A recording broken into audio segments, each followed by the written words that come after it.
You're listening to the B&H Photography Podcast. For over 40 years, B&H has been the professional source for photography, video, audio, and more. For your favorite gear, news, and reviews, visit us at bnh.com or download the B&H app to your iPhone or Android device. Now here's your host, Alan White. Greetings and welcome to the B&H Photography Podcast. A word to the wise, and we know our listeners are wise. Subscribing to our podcast is the best way to support our show. Those of you who are subscribers, we thank you, and those of you who aren't, we thank you in advance. You can subscribe on iTunes, Stitcher, Player FM, and SoundCloud, or find us on YouTube. As you might have heard, we recently celebrated our 100th episode and beginning of our third year on the air. In honor of this milestone, over the course of the next few weeks, we plan on presenting special episodes and an incredible camera sweepstakes. We're going to be giving away cameras and lenses and other photo goodies. Stay tuned for details. Okay, today's show, food. We all like food, we all eat food, and with the advent of smartphones, many of us even photograph our food before devouring it. Some people go the extra mile and make books about food, complete with witty commentaries by witty, famous people. Aaron Resney is an acclaimed photographer.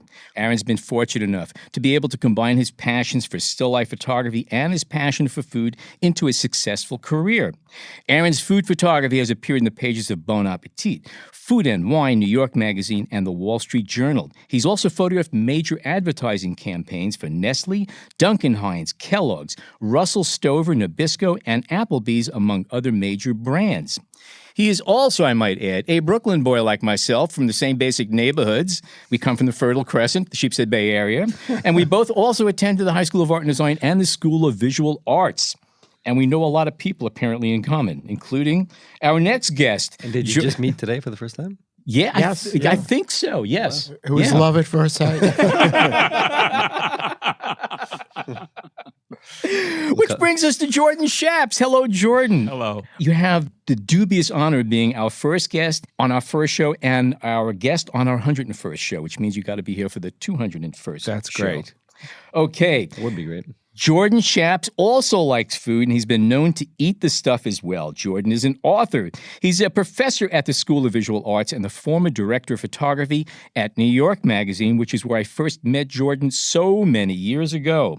Since that time, Jordan has produced major photo shoots for the New York Times, Sports Illustrated, Connoisseur, Seed, Cosmopolitan, and he's also the producer of a book called Photo Driven. Together, Aaron and Jordan collaborated on the book Eating Delancey, which is a compilation of gorgeous photographs of Jewish-style food with recipes from classic eateries, such as Sammy's Romanian Steakhouse, Russ and Daughters, Katz's Delicatessen, the Yonah Schimmel Knish Bakery, and Ratner's. There's also commentary in the book, even recipes from notables that include Bette Midler, Jackie Mason, Lou Reed, Yitzhak Perlman, Don Rickles, former New York City Mayor Bloomberg, and other celebrities. By the way, for the record, Sandy Koufax's recipe for foul ball fricassee is one of my favorites.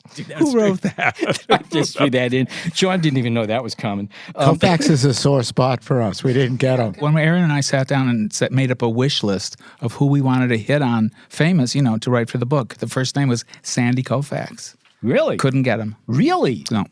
Well, I didn't like his fricassee anyway.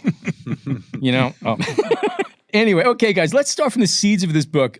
What came first, the pictures, the words, or a combination of the two? How did this come about? I nod to Aaron. It was his idea. Okay. And it was his photography. And it came from his heart and to his brain and through his lens to a bowl of borscht. Eating Delancey came about as a personal photography project. I think it was somewhere around 2007, 2008. The economy got bad, the marketplace changed. All of a sudden, work got a little quiet, and I had to look at myself and say to myself, what do you want to do?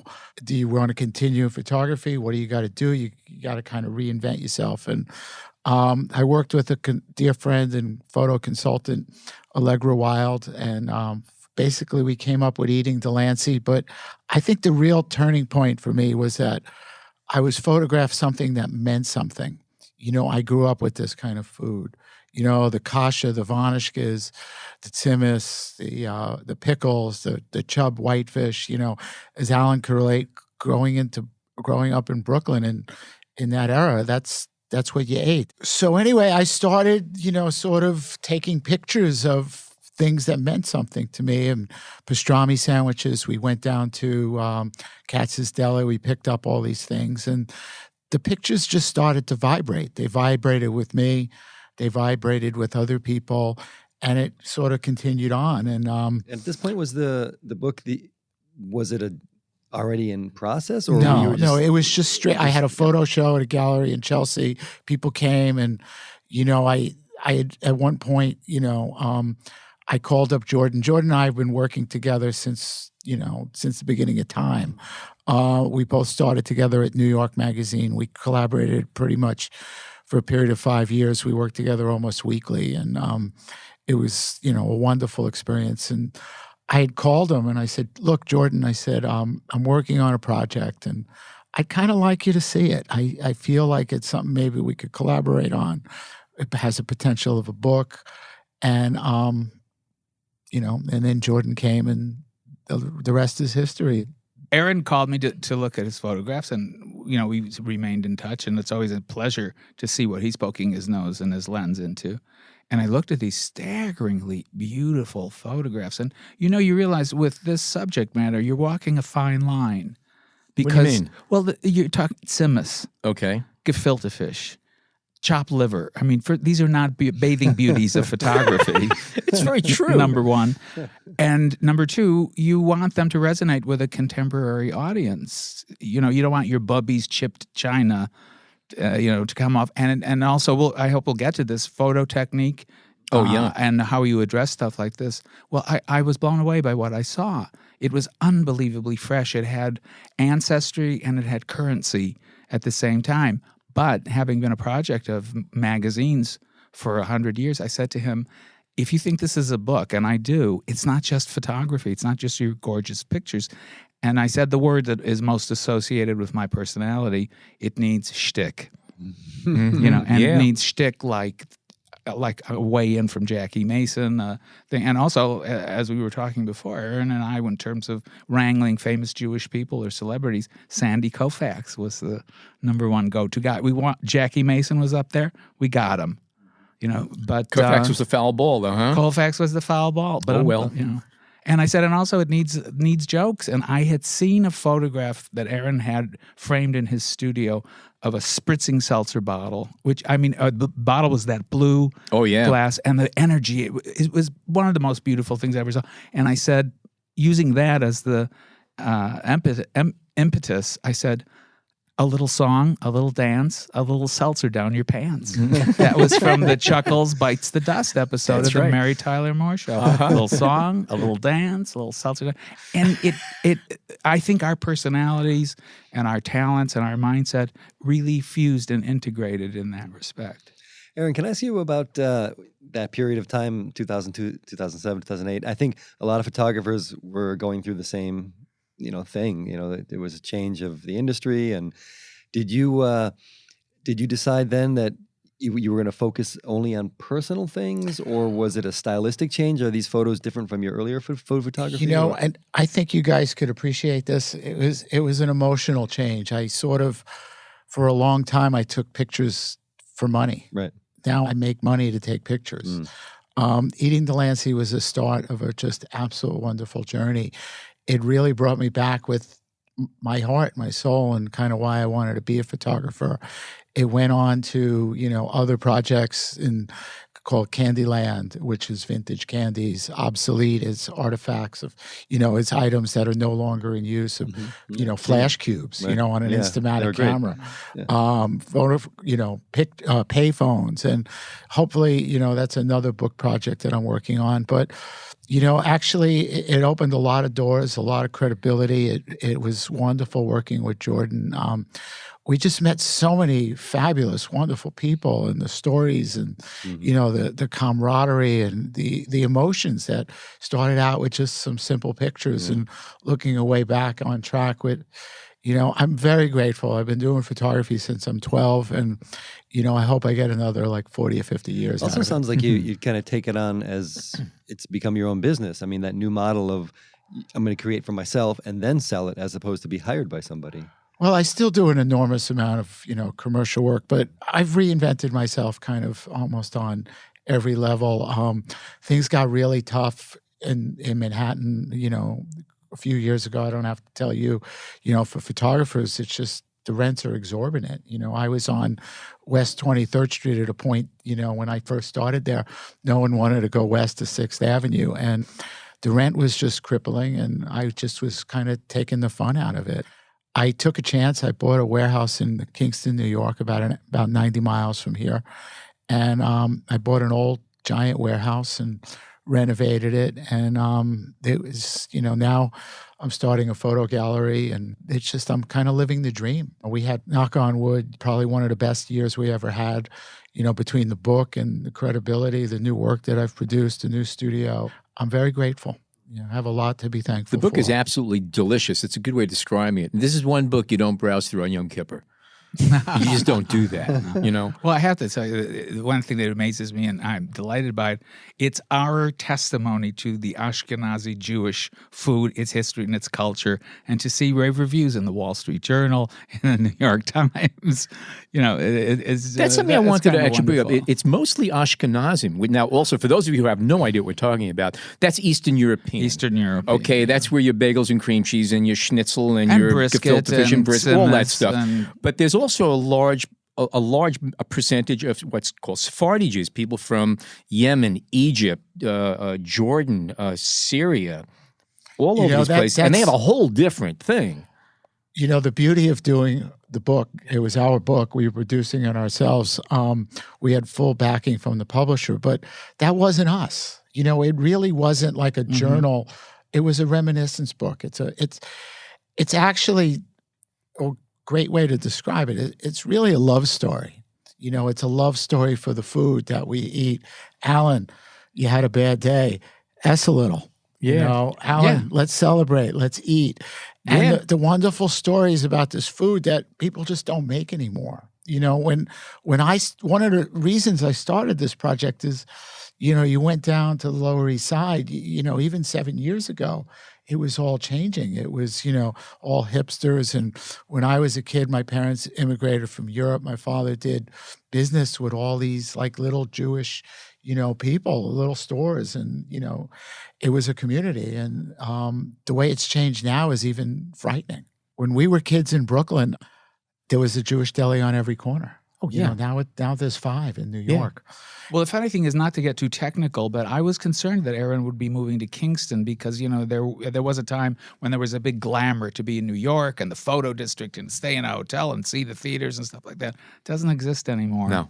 And also, everything is done by computer. So Aaron can take a test shot and the client's got it in Sheboygan, Wisconsin on their screen, and they say, I love it, shoot it. When I started as a photo assistant, there wasn't 8x10 Polaroids.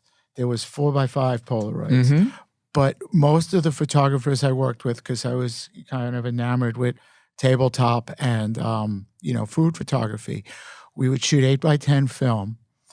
And you'd either do like a small, what was it, Type 55 Polaroid. Type 55 PN, positive, negative. But if it was really an important job, they would shoot a sheet of black and white film, and whoever was lowest in the totem pole had to go run and process that, and then you'd put like a loop in it. Yeah. So, but 8x10 film was an enormous, invention, and it was so expensive. It was so new, and I remember, I'm not going to mention any names, but I was working with a photographer. And I messed up a couple. I had to pay for them. I had dinner with that photographer. That's right. Actually, it was a different one. Oh, okay. Good. Because I know names, but I ran into No, you can mention names. Nobody's listening. It's just us. Okay. Yeah, go ahead. Feel free. Is the photography in this book different from your previous work, would you say, or is it just the subject matter? I mean, did you approach it in a different style? And let's talk about the style, because there are different styles in the book. There's documentary photography. There's macro work, obviously. Well, I think that the actual big spreads and the hero shots or the beauty shots or whatever you want to call them are all pretty consistent. I did that in my studio, sort of minimal depth of field. Did you have a stylist or a chef? We did. We had a food stylist, and I had a crew. I did it like I was going to do a job. Right. I was very serious about it. Is it safe to assume that there he goes, I use that phrase again, that you work with a lot of the same people all the time as far as food stylists? Pretty much. Okay. Yeah, pretty much. I have a handful of Right. few, and occasionally a client will ask, but we worked with a food stylist, Leslie Baxter, on this, and dear friend, and she was not Jewish. I was going to say, did you have to bring in I'll a tell you, specialist? it was really wonderful. It was in a way, nobody on the set was Jewish except me. And I was the one who was the only one who would say, no, this is what it's supposed to look like. But in reality, most of the food that we shot, that sandwich came from Katz's. And, a lot of the food, they came, that was already store-bought, Did they know that this food was going to be in a book? I mean, did you call? Later on. The Oh, so initial... We made friends with them down the road, and they were delighted. The to know. initial, okay. the initial 25 core pictures were funded by me and done by me just as a labor of love, and to explore where I was going next, with photography. But I don't necessarily see that there's different styles, because some of it was location work, and a lot of that I actually happened to shoot because we were doing the book and the shots of the stores, the interiors, some of the portraits. But I think that the core part of the book was just all shot in my studio. We recreated natural light, and most of the food is not only not tampered with, it was actually bought in a lot of the places and just prepared. And one of the beauties of, I think, what I learned from this project photographically is that the pictures were very intuitive. There were no layouts, there were no art directors. And Alan, you probably remember this because I think every photographer that grew up shooting film in Polaroid would always say, God, I wish I had $1 for every time I liked the Polaroid better than the final shot. There were no Polaroids and there were no final shots. Everything was just done, prepared. If we didn't like it, we moved on. So there's a certain kind of unconscious intuitiveness with the pictures. And I'm delighted the way it turned out. Now, you said you didn't do much as far as playing with the food before your photo. It was pretty much out of the box, figuratively and literally. Or did you amp things up a little bit? Because food photography is not just taking a picture of a sandwich. We would look for the better blinzer. It's not like, And how many corned beef sandwiches did you order that one day to get that one hero? Alan, it's going to be amazing. But that pastrami sandwich that I think is probably one of the premier shots in the book was really pretty much not tampered with very much at all.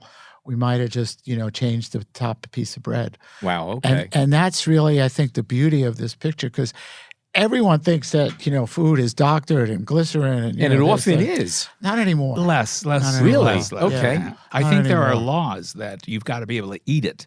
You can't put like shoe polish on a turkey to make it look golden brown. Oh, because I remember years ago, Esquire, I think, did a whole thing about, it was a gorgeous photograph, a double-page spread of a Thanksgiving dinner. I remember. And remember the title was, Why Your Dinner Doesn't Look This Good. And you turn a page, and they said what they had to do to this food to make it edible. Not at all. Glycerin. Those days, Alan, you're showing your age.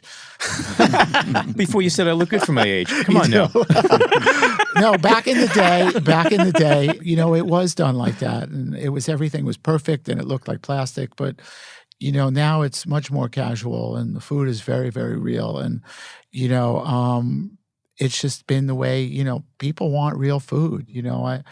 I just worked on a major redesign of a very large, iconic brand that kept us busy for a good part of the year, and people want real. They want organic. They want I guess the mantra that we followed on this project that we worked on, it was sort of imperfectly perfect, but people just don't want to see anything that looks like it's doctored. And you said you recreated natural light. So what did you use? What kind of lighting do you use?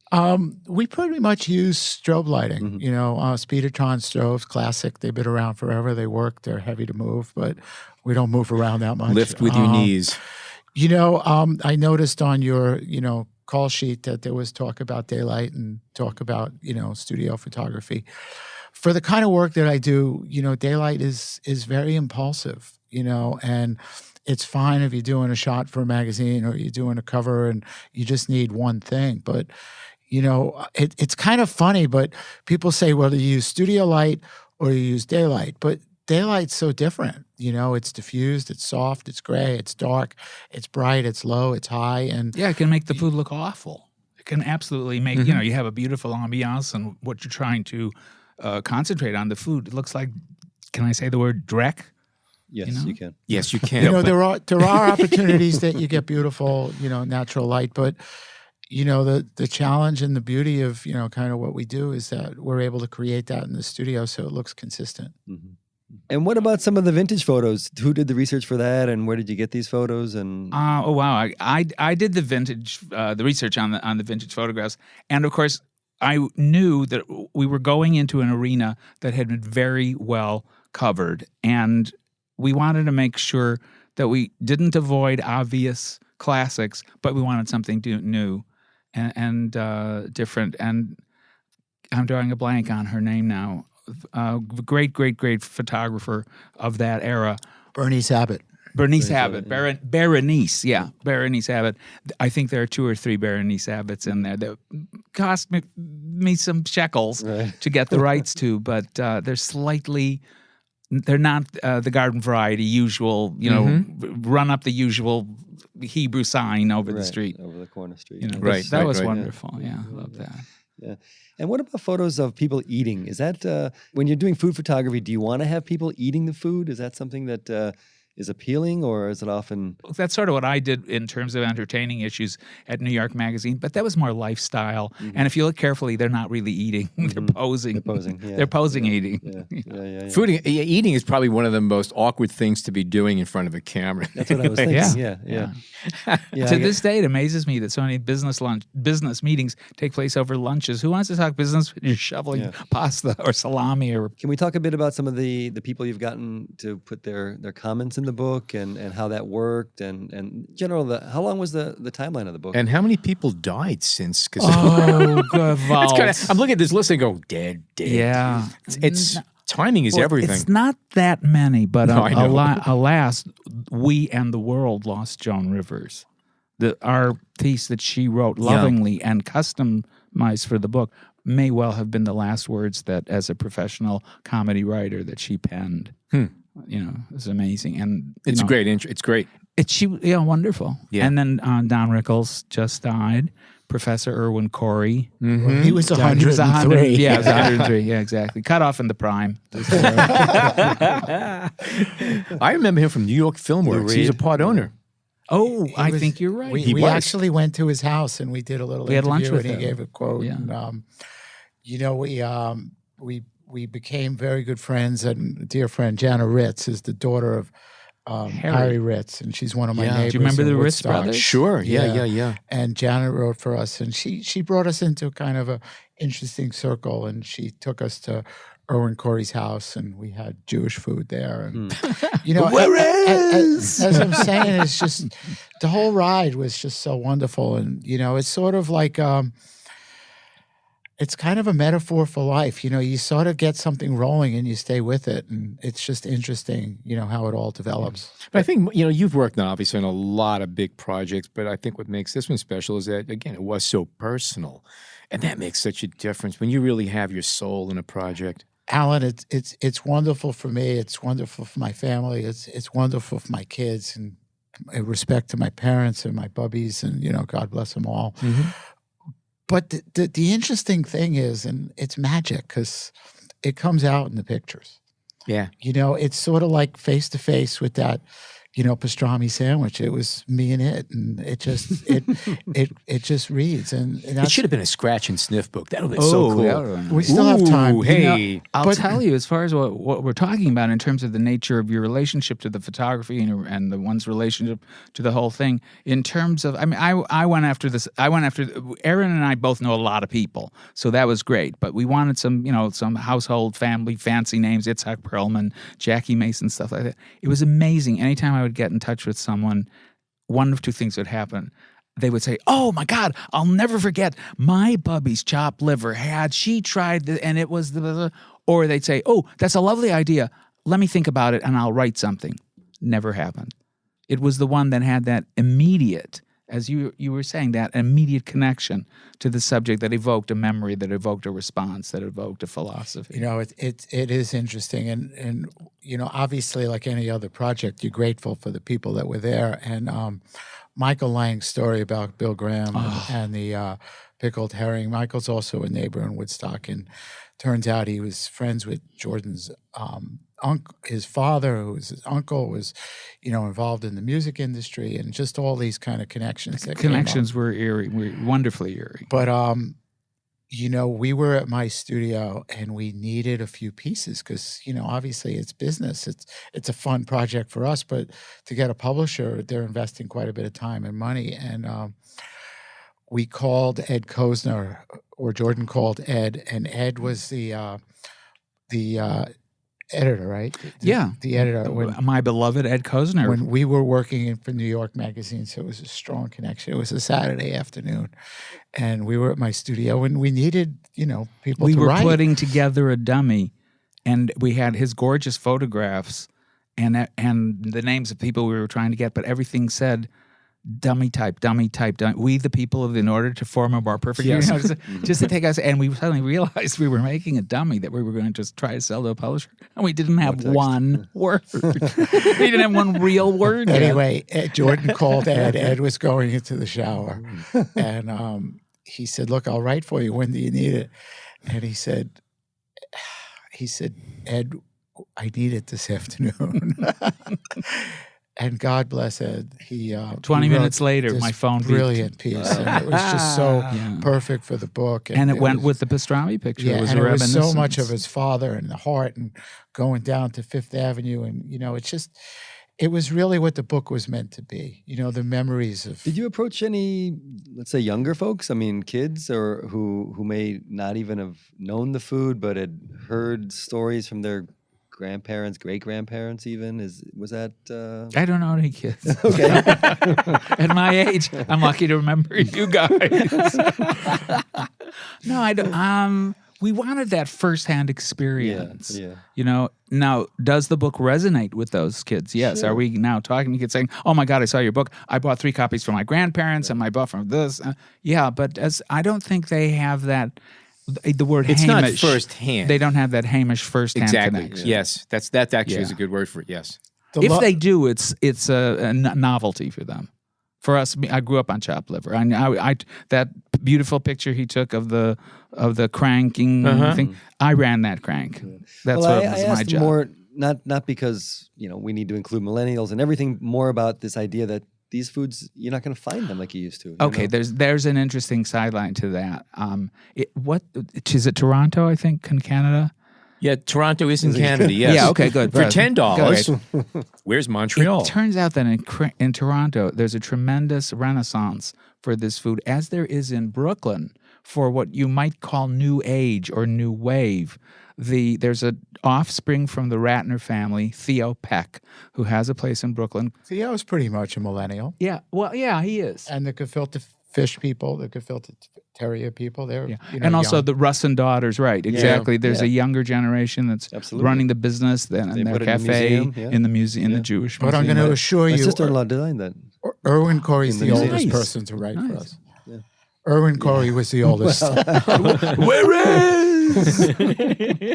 Okay, we're going to take a short break. When we come back, we're going to be talking about techniques, about food photography, gear, and related topics. Stay tuned. We hope you're enjoying this edition of the B&H Photography Podcast. Send us a tweet at BH Photo Video, hashtag BH Photo Podcast. We are back. We're going to talk a little bit about technique now. Jordan, you wanted to throw something in here. Something came to mind. Yeah, except I have to say one thing and an aside. Okay. If you guys here in this room have a reasonably stocked kitchen, you know, not just some little can of this, can of that, you have a food product in which Aaron photographed the photo art on the packaging. Everyone wants to be on the cutting edge, as stylish and fashionable as they can be. And of course, that comes into techniques of photography and looks and lighting as well. And my case in point is New York Magazine. The guy who does all of the food photography is a wonderful guy, former student, SVA, Bobby Doherty, and it's all very hard-lit, patterned food. I find it unappealing personally, but I see that that's where it's going. It's basically using food as props within Yes, a style. exactly, It turns food into graphic design. Exactly. Yeah. And I don't like the hard lighting. I don't, and yet if you look at the New York Times, who is on a sort of competitive level, they're aware of this. So they've gone back to a married couple, Gentle and Hires, who do shot from above, available lighting. It's and Aaron's photography, the food photography is always contemporary, but the food says eat me. Mm-hmm. Enjoy, eat me. So you're just kind of saying somewhere in between these two is the perfect medium, or what do you? I think he's saying what I'm doing is the perfect exactly. Oh, publicist too. Okay, I like it. All right. No, I'm saying I think you have to take it on a case by case basis. I have no objection to that. So, Aaron, what do you shoot with? What's your gear choices now, and how's that changed over the years? What I work with pretty much is very traditional: 4x5 view camera, a digital lens, a leaf digital back, and a rolly shutter. So basically, it's sort of combined the benefits of a traditional view camera. I still shoot like we were shooting film, except that there's a digital back in the back instead Smaller format but higher resolution. Right. Yeah. It's hooked up to a computer. We get live digital feed.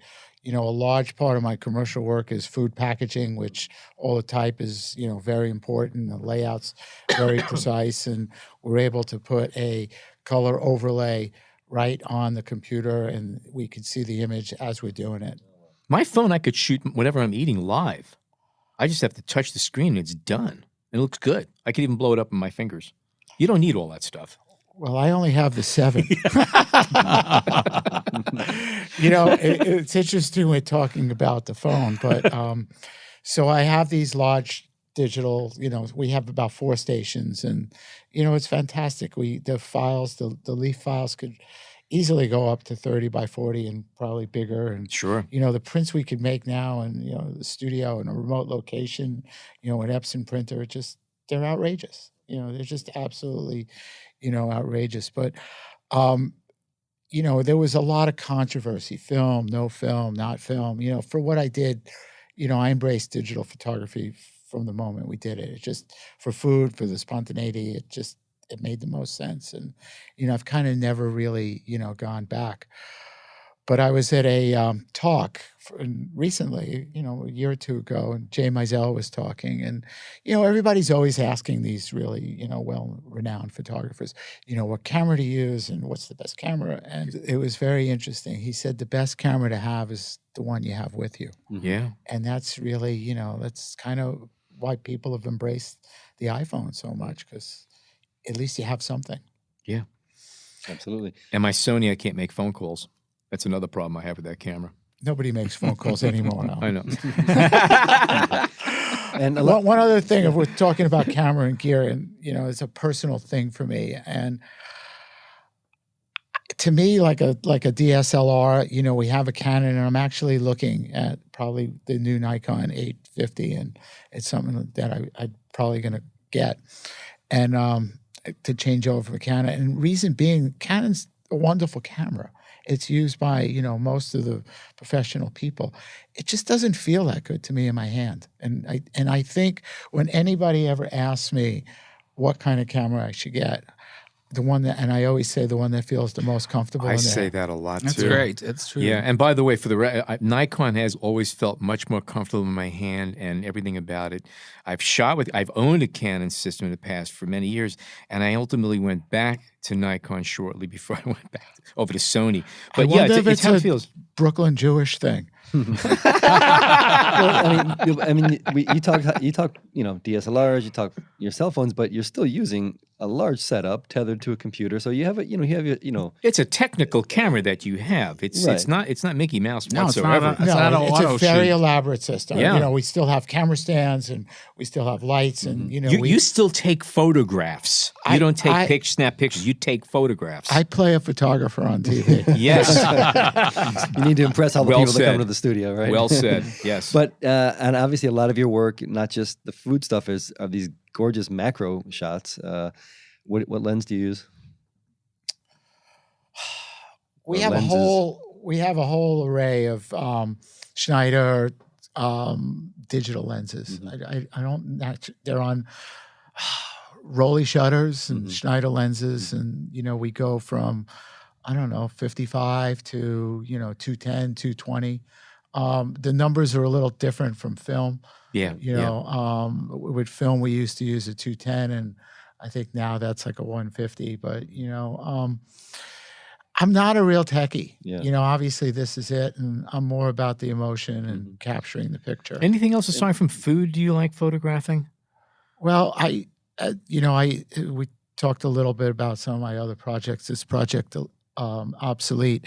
I'm in the very beginning stages of working on a project that I'm calling Survived, and I'm going to be photographing and documenting artifacts from the Holocaust. And it's very exciting to me. And we talk about the emotion being one-on-one with, a pastrami sandwich from Katz's, but these objects that just survive so much, and they have so much history, and they're just so powerful to just stand next to, let alone photograph. And it's an important project for me. And my parents were both survivors. My father was in a Russian prison camp for 7 years, and my grandparents were all killed in the camps. And I think we're living in an era that, we just can't forget. And some of the objects were carried in the camps, and so it's powerful, and I'm excited about it.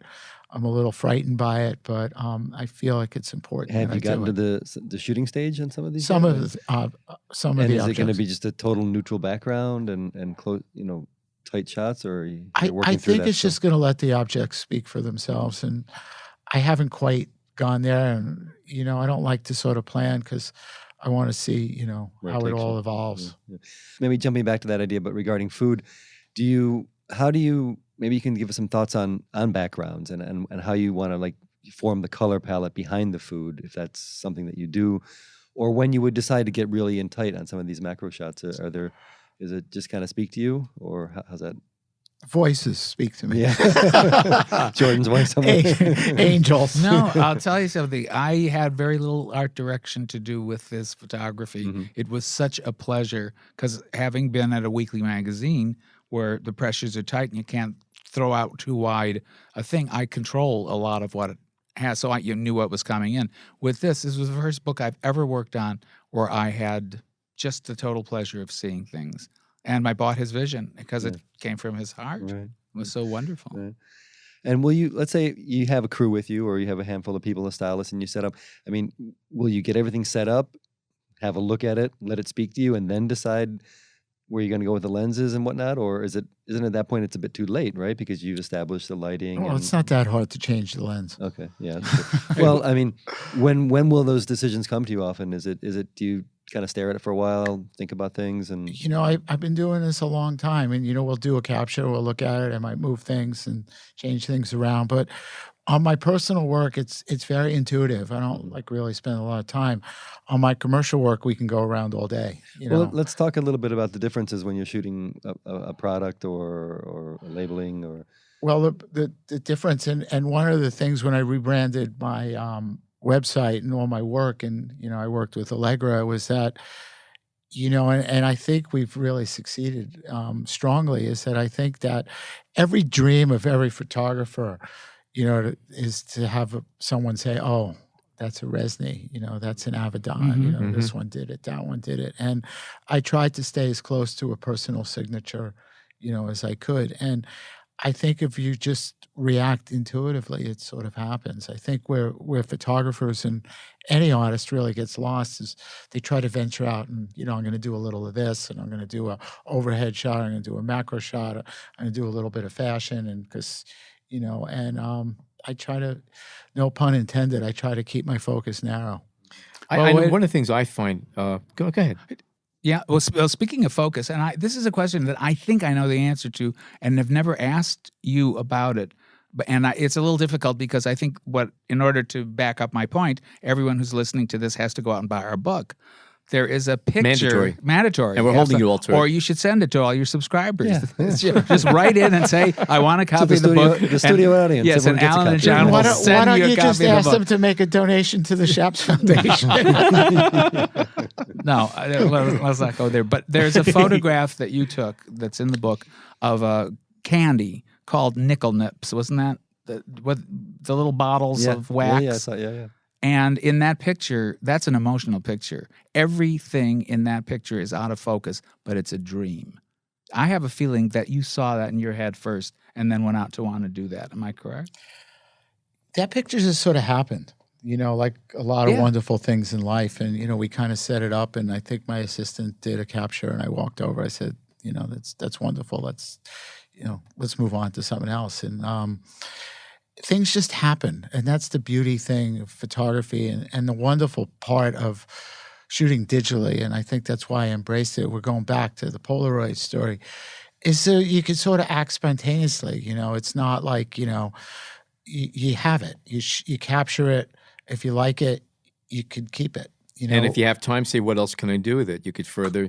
Correct. Sometimes you get, okay, that's what I wanted to do. But then you say, well, let me keep working it, which you can't always do with film. You couldn't. No. Because the feedback is a day and a half later, or the minimum 6 hours later. Here was the process. So we would do, and we talked a bit about before when I first started, and, we do it a little bit in my commercial work, but I've tried to carry this spontaneity over to my commercial work too. Is sort of like, so we used to do what was called a stand-in.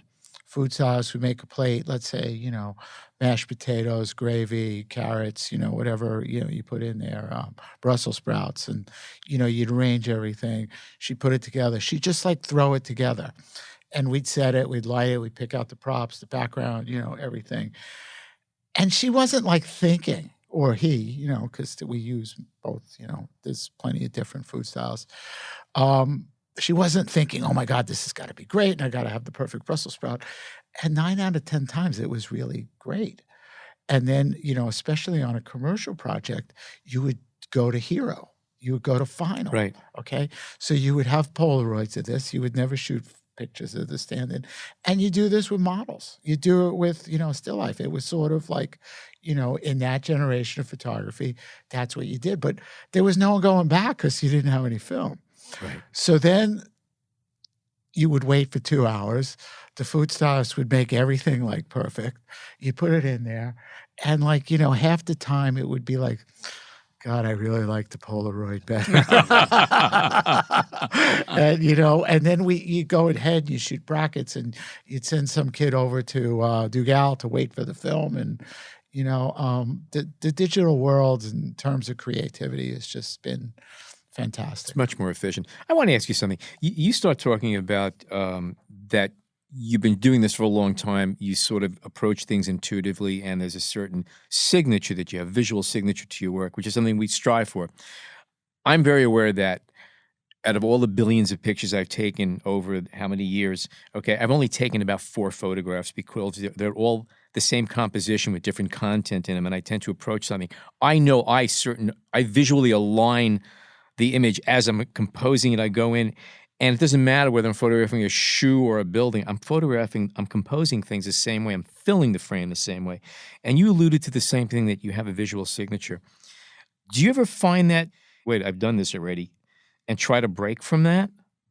And I think this is a common thing for anybody who's doing the same thing for a while. I'm always trying to explore new ideas, but I kind of still working with my intuition and kind of like what I do. But, now the tendency is to look, when I first started, it was overhead down on black plexi. And, you shoot these black plates on black plexi. And, Alan, that's coming back. It just sort of changes with the times and how you're feeling and, kind of what you're doing. I do think that this new project is going to be a little bit different. But I think that my work is very simple. It's a feeling of light. It's emotion from the objects or the food that I'm photographing. And I kind of as Jordan said, I let the food become appetizing and rather than any sort of technique and different kind of style. Have you shot for recipe books? Yeah, of course. And can you talk a little bit about maybe the distinctions? Well, the difference between like doing a commercial project or a packaging project is we're making the product look good, and we want to make it as appealing and kind of stick with the brand. And you're sort of limited because you either have to photograph the product and there's a lot of people. There's brand managers, there's clients, Some of the big companies we work for, the layers and layers are just, just very high and packaging is very important. When you're doing a recipe book, you have to follow the recipes. And any time that you're working with another art director or somebody else, if I'm being paid and hired, it's their vision that I have to give. The beauty of our book, and I think what's so special about it, it was my vision, and it was strictly mine. And you didn't, at the end of the day, have to turn to like the third assistant and go, "What do you think?" And then that person is the one who makes the decision. The beauty of working with Powerhouse, and we sold them the book. It was a good part of the photography was done. We had a very, very in-depth presentation when we sold it to them in terms of layout and design and the name, and they never questioned like one of the pictures ever. I did all the post-production. Not only did we do the post-production, but I approved all the CMYK We went over everything. Also, I could say this to you in the studio. Just let me just finish. What? The beauty of one of the beauties we did is, in any project you could do, someone could turn around and say, that's a great shot, but I don't like that plate. Can you do that shot over for us? And we didn't have any of that. And I think that's one of the beauties of working with them. The nice thing is that, and we got to put a salute or a shout out to Powerhouse Books. I think I can say this. We've never had this discussion. We got the book exactly that we wanted. I recently had an assistant of mine dug up the original dummy that we made, that we presented, pasted together on, printed on a laser printer and then glued together. It's the book. It's pretty much the book. It's seldom that happens. How long Very was the seldom. process from dummy to publication? Very short. Very short. It went into high gear. I think 2 years to sell the book, 6 months to do it. Wait, I remember the dates. I spoke to Daniel Power on November 15th, and he said that you're going to be taken to breakfast by Craig Cohen, our publisher, and Wes Delvell, the sales guy, on the 22nd. And we got up from that breakfast, and Aaron and I left together. We were going separately, but we left together. And when we got on the street, Aaron said, "We've got a deal." I said, "What do you mean?" He said, "We shook hands." I said, "Well, yeah, but they took us to breakfast and we were just four guys saying thank you, shaking hands." He said, "No, I think we got a deal." We did. And the book was done a year later. I think one of the things that we're really grateful to them for, it's really photographic printing. That's really, the printing just, as a photographer and someone who was so involved with the project, to get it delivered on that quality printing and that quality paper was just. And that's often something you have no control over, and Absolutely. that's the final product. I could tell you a horror story. An A-list black and white photojournalist had a book come out last week. I went to the launch, and I heard from his wife that there are 10 photographs in there that he'd like to kill them for. They never got any approval. They never got it. They never saw it. They had no input whatsoever. It was strictly the publisher, and they're hurting, and we're not. Jumping back to more food stuff, have you, or can you talk about shooting food while it's hot or steaming? Do you do that? You must have. What are some of the? Are you allowed to fake steam? Because you just told me that there's the food police are there. We used to do that quite a bit, and there was all different ways to do it. And it's just different now because a lot of times you could, we do a lot of post-production at my studio.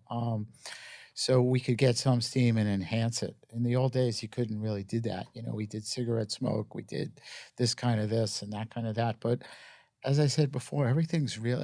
If they want it hot and steamy, we're going to get it hot and steamy, and we're going to light for it. Any tricks regarding the lighting when it comes to that, or? It's probably, if you're going to Problems want with- to emphasize the steam, you want to use kind of like a hard light or something with a snoot on it or a grid and come from the back. I would imagine shooting digital for that kind of photography is actually advantageous because, first of all, it's a little quicker to work with. You could shoot more images, and you also have more post-production flexibility as you would with film. I mean, you can go in and do things with it. So I imagine for food, A lot of times digital when is you better. were shooting film, food, especially steam and all sort of stuff like that, there was a lot of prayer involved. Yeah. Of course. Yeah. Yeah, yeah. I don't have any downside with shooting digital. Really don't. I love shooting film. I love spending the time in the dark room, but I don't think at this point, think some of the backs that are available, some of these phase 1 backs are, 100 megapixels, they're just, outrageous. The price of a car, but they're outrageous, it just adds so much. And this long packaging project we worked on, I had 2 retouchers putting things on set, and we were able to control, the retouching and deliver like a final, product exactly the way I wanted to. And that makes a big difference because a lot of times, everyone has a different opinion and a different vision and a different look. And the fact that my studio was able to keep it consistent, I think it gave us and the client just, a much better job. Also, the fact that you could work more efficiently. Again, you have a fixed budget. The more time you put in on it, your hourly wage goes down dramatically. Alan, let's just say that, there's a speck on the tomato or something, or a highlight or something that you want to fix, or a water droplet. And you were my client in the old days, and I said, well, let's get that in post-production. We'll get that in, when we're done with it in post. You would have said, oh, God, this guy's lazy and it's going to cost me money. And anything in post, 10 years ago was hundreds, thousands of dollars. We go back to dye transfer prints. If we're doing it ourselves in post, it's like, that's great as long as you get rid of it. That's it. It's fun. It's been a lot added to, but I don't rely on that much at all for my, anything in the book has not really been retouched. Some of the colors have been a little saturated a little bit more, and some, imperfections. Well, if you know what you're doing, you don't have to potchka at the end. Potchka's a good word. Yes.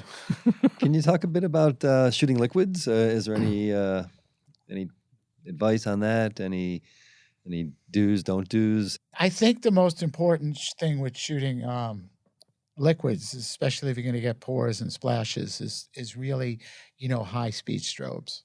The speedotrons we have are great, but they're a little limited in terms of the speeds and the flash duration.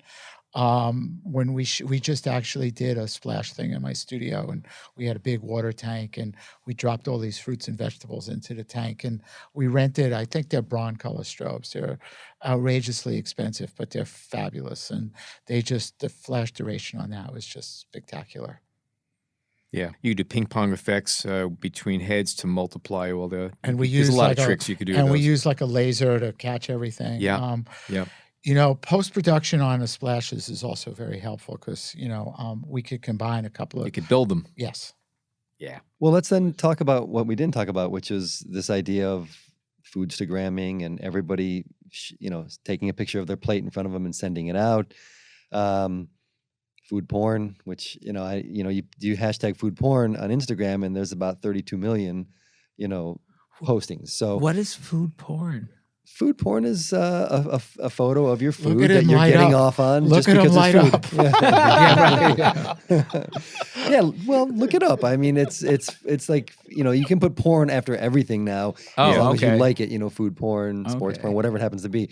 I'm assuming you're not Instagramming your dinners when you go out to a restaurant. I think the Instagram thing, and you think you're bringing up, is really interesting, and I think it's the premise of the book.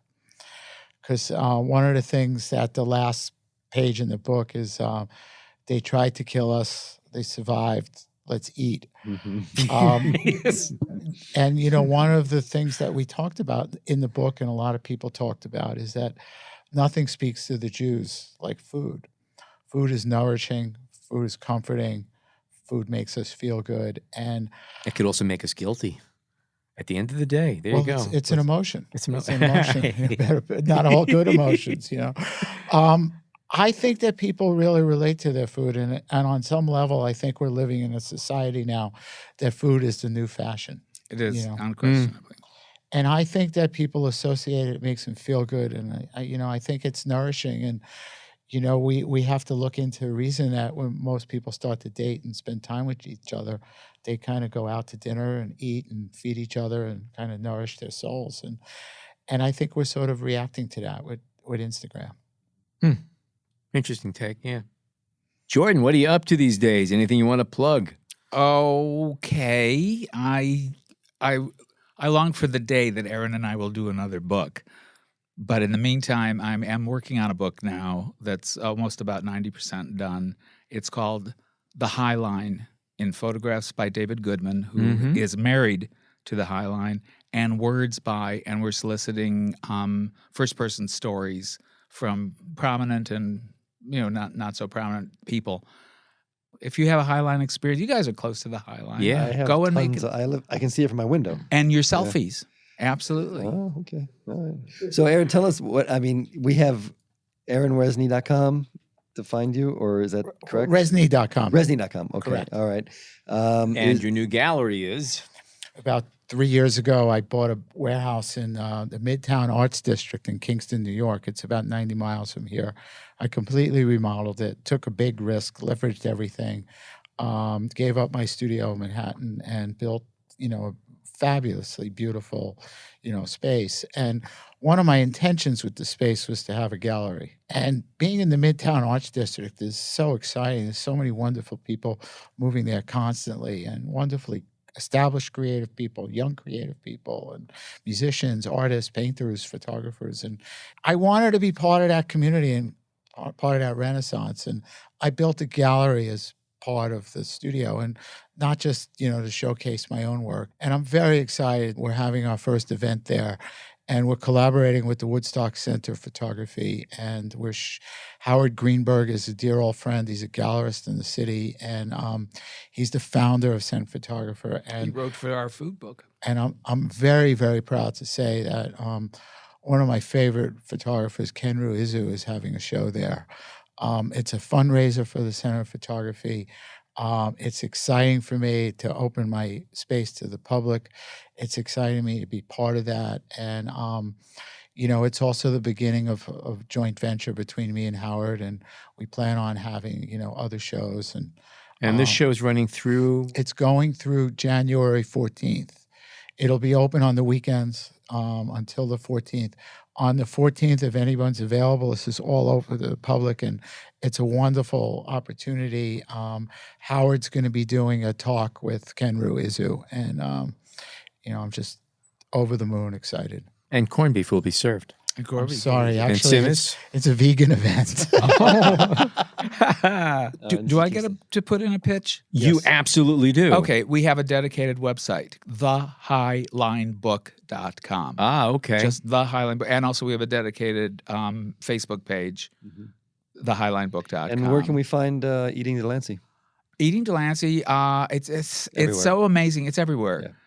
It pops up. If you Google me, you Google him. I mean, it's all over the place. Right. But it's available at Amazon, Amazon, at a very good price, and they've got good delivery deals. And of course, Barnes and Noble and better bookshops. There are a couple of bookshops in the neighborhood, specialty shops that it's in. It's in Dumbo. It's in a new bookshop in Chelsea. It's in the Chelsea Powerhouse, Market. of course. Yeah.